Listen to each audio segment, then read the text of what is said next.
Pozdrav! Danas ćete vidjeti kako smanjiti veličinu fajla koji sadrži pivot tabele. Zašto su pivot tabele tako brze u svom radu? Pa zato što u sebi sadrže kopiju izvornih podataka.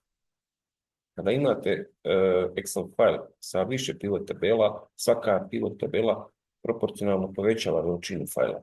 Na kraju možete da završite sa fajlom kojim je vrlo teško raditi. Kako to izgleda?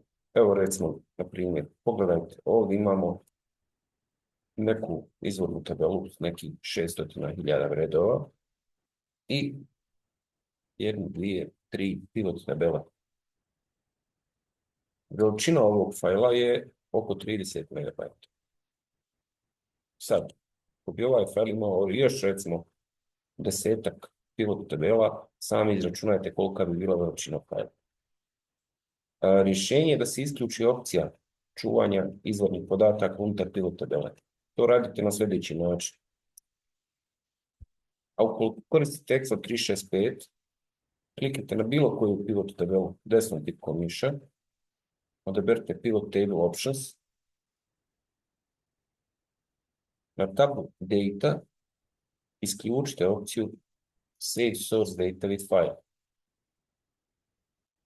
Ovo će osloboditi pivot tabelu kopije podataka koji čuva unutar sebe. Kliknite na OK i ukoliko imate više pivot tabela unutar fajla, Excel će vas upozoriti da će sve ostale pivot tabele unutar tog fajla biti oslobođene kopije podataka. Ovo je predefinisana opcija za Excel 365.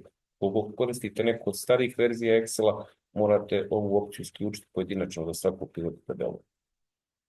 Kliknite na OK.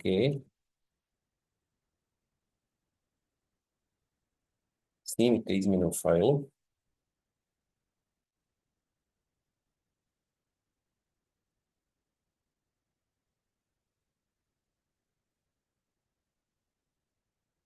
I sada da vidimo veličinu fajla. Dakle, bila je 30 MB, a nakon isključene opcije sada je 23.